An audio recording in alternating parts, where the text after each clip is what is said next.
Hi, welcome to this episode of the Green Transitions podcast. It's just me, your host, Brad Ladewig. Today we don't have a guest, but rather this is a special episode that we're putting out in response to this really excellent live broadcast that we saw yesterday, a debate between Michael Liebreich and Erik Rakhou on will there be a hydrogen economy. We watched it together with some of our research group, and the topics were really fascinating. And I wanted to reflect on just a few elements of it on this podcast, The Green Transitions, but also to illustrate some of the projects that we have underway here in our research group.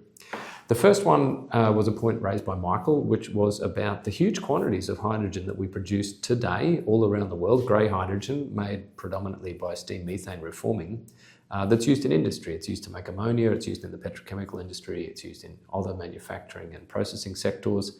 All of this needs to be substituted with renewable hydrogen. And this leads me directly to the first project that I wanted to talk about, which is our Luxembourg Hydrogen Valley, or Luxhydval. Approximately 2/3 of the hydrogen that we will produce here in Luxembourg in our hydrogen valley will be for the substitution of grey hydrogen or fossil-based hydrogen that's being used in industry here in Luxembourg today.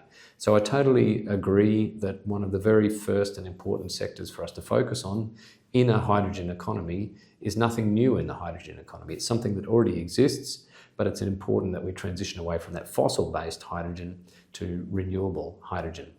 The second point that I wanted to pick up, again raised by Michael, but discussed by both of the speakers, was on blue hydrogen, or hydrogen that's not strictly renewable, or at least according to the European taxonomy, where we would call it a renewable fuel of non-biological origin, or RFNBO compliant hydrogen.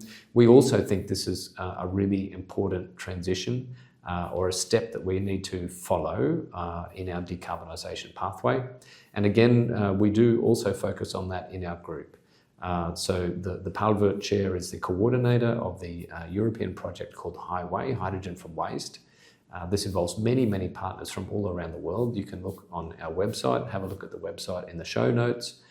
But this examines the use of multiple different technologies, pyrolysis technologies, plasma-based technologies for producing hydrogen from waste materials, waste polymer, waste biomass, other waste materials.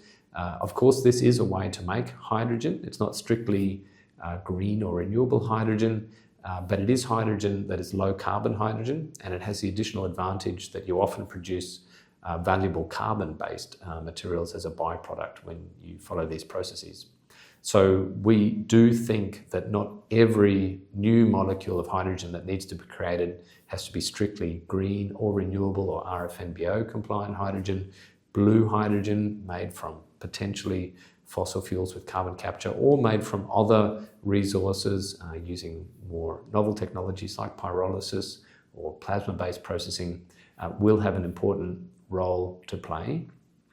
The third topic that I wanted to pick up on just briefly from the discussion, and it was a very civilised discussion, I have to say. I perhaps expected it to be a bit more adversarial or a bit more lively, was a point raised by Erik, and this is about the fact that applications of hydrogen, both small and large scale, will be very regional and distinct and specific to where they are installed.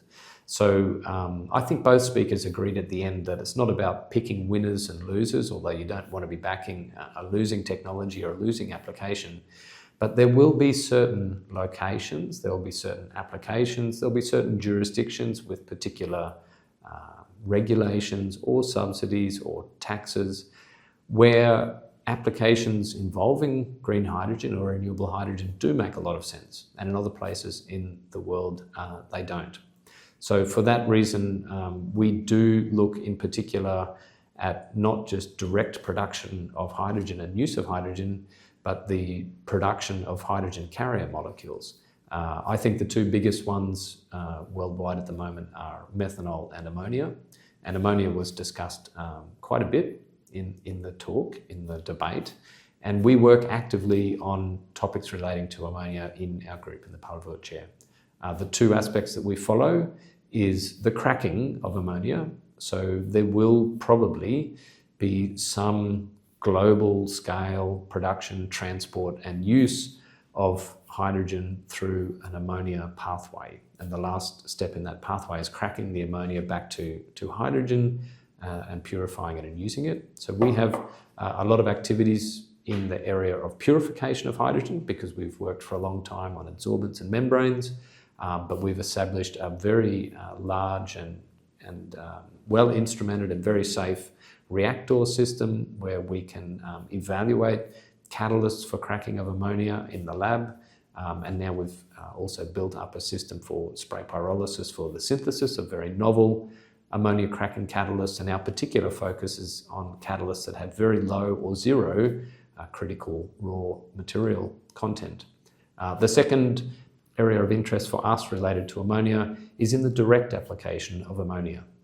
So going all the way back to the start of this podcast and the start of the debate, Michael mentioned that there is a large global hydrogen production of hydrogen today.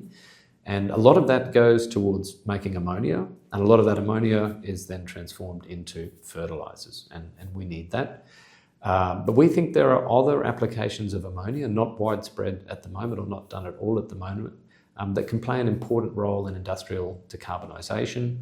And we want to work together in our lab at a research scale, but also with important industrial partners like Paul Wurth, the company that supports the Paul Wurth Chair here at the University of Luxembourg, to try and see if green ammonia can be made in locations around the world, transported to where it's going to be used, in this case, for example, here in Europe, to partially decarbonise the steel industry, or the steel industry as it is today with blast furnaces. So that's it for this very short episode of the Green Transitions podcast. I hope to see more of these debates, either more debates between Michael and Erik or other speakers. But I'm very pleased that World Hydrogen Leaders organised and promoted and facilitated this debate. You will be able to watch the whole debate or listen to the whole debate again. Michael has a terrific podcast called Cleaning Up Podcast, very, very popular. I'm a subscriber. And Erik has a great podcast together with Jackie Pinto and others called Global Tales of the Carbon Transition. And that debate from yesterday will be published on both of those podcast channels. And so you can listen to the whole debate. This is just my reflections on the debate. We enjoyed watching it here in our group, and we especially found resonance with those particular topics that relate to the work that we do in our group. The Luxembourg Hydrogen Valley, where we substitute grey hydrogen with renewable hydrogen, our highway project, where we work with many international partners on the conversion of waste materials into hydrogen and high-value carbon, and all of our work related to ammonia, both on catalysts and evaluation of cracking technologies, but also working with industrial partners to look for direct applications of ammonia in industrial decarbonisation. As always, please subscribe to this podcast on whichever channel you use to listen to your podcasts, and we encourage you to leave a comment and engage with us. We love to receive your feedback.